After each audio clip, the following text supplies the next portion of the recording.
전문가 모시고 오늘 발표한 세제 개편안 내용 좀 더 뜯어보도록 하겠습니다. 김인만 부동산경제연구소 대표 나오셨습니다. 어서 오십시오. 안녕하세요. 네, 지금 보니까 비거주자 그리고 실거주자라고 해도 이른바 초고가 주택 기준이 35억 원으로 잡았던데요. 이번 세제 개편이 부동산 시장에 던지는 큰 메시지 그걸 뭘로 봐야 할까요?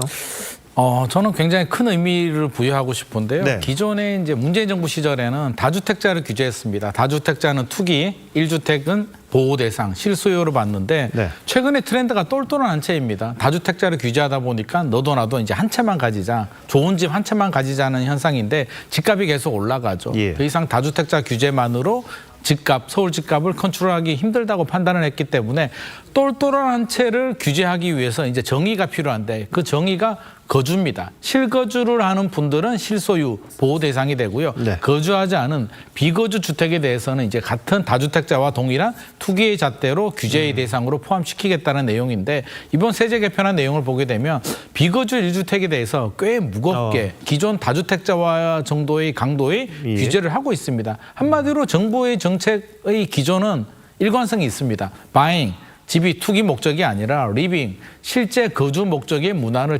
정착시키겠다라는 일관성 이상 메시지를 지금 던지고 있는 상황이고요. 비거주 1주택자들은 이제 새로운 또 네. 세제 개편안의 내용을 받아봤기 때문에 예. 앞으로의 시장 반응이 굉장히 다양하게 나올 것 같습니다. 자, 똘똘한 한 채, 비싼 집, 그리고 안 사는 집 이거 겨냥했는데 부유세 올리면 집을 팔까요? 어떨까요? 여러 가지 반응들이 나올 수 있는데 이제 기본적으로 생각하게 되면 강남에 고가 아파트를 가지고 있는 분들은 돈이 많은데 세금 내고 버티지 않을까라고 생각을 하는데요. 예. 20년, 30년 전에 강남에 아파트를 사신 분들은 그렇게 부자가 아니었습니다. 그렇죠. 5억, 많게는 IMF 때는 잠실 주공이 1억 했거든요. 그게 지금 35억이 됐기 때문에 네네. 그분들은 상당한 부담을 느낍니다. 이번에 보유세만 올리는 게 아니라 양도세에서도 이제 고가 주택 오래 네. 보유한 분들이 가장 걱정하고 두려워하는 게 장기 보유 특별 공제입니다. 최대 80%까지 10년 거주, 10년 보유하면 공제를 해주는데 네. 이번에 내용이 장기 거주 소득 공제로 바뀝니다. 느낌이 오시죠?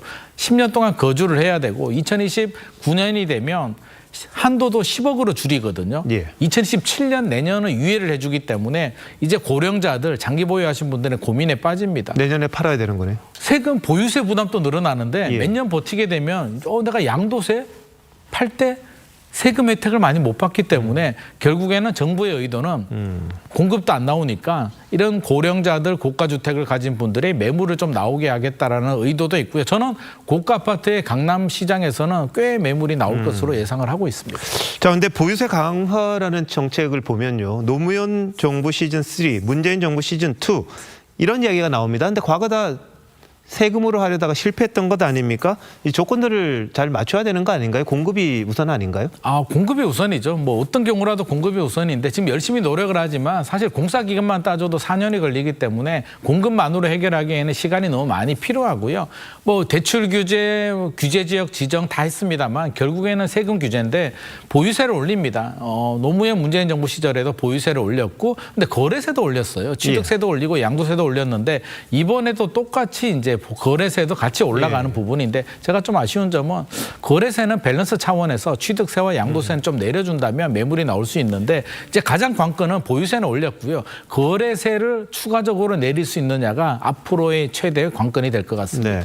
지금 그러니까 집을 갖고 있어도 세금을 내야 되고 팔려고 하니까 또 세금을 내야 되고 네. 진퇴양난 아닌가 이런 얘기가 나올 수밖에 없는 그런 상황이잖아요. 그래서 출구를 좀 만들어줘야 된다. 우리가 팔 때는 이제 양도세, 집을 사는 사람은 그렇죠. 취득세를 내기 예. 때문에 노무현 문재인 정부 시절에 실패했던 게 이 두 가지 세금을 다 올림으로써 팔려고 했는데 보유세가 부담스러운데 예.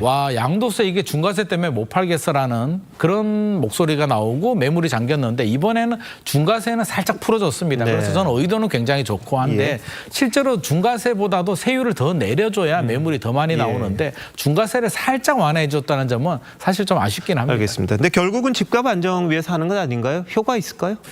효과는 앞서서 제가 말씀드린 대로 이제 고령자 강남의 고가 아파트 시장은 영향이 있습니다. 영향이 근데 있기 일부 때문에. 아닙니까 그러면? 그렇죠. 전체적으로. 그래서 고가 아파트 시장은 아마 내년까지도 저는 안정세 0.1% 이하의 상승률 유지할 수 있는데 걱정되는 건 지금 신혼부부들 네. 전세 월세 난에 떠밀린 신혼부부들이 갈 수 있는 20억 아래 구간인데 네. 고령자들이 집을 팔면 어디로 가겠습니까? 정부의 의도는 지방으로 가라고 하지만 예. 현실적으로는 강남 집을 팔고 마포나 성동이나 성북구로 갈 가능성이 높기 때문에 예, 예. 20억 이하의 구간들은 집값이 안정되기에는 지금의 세제 개편으로는 좀 역부족일 것 같습니다. 알겠습니다. 여기까지 듣겠습니다. 고맙습니다.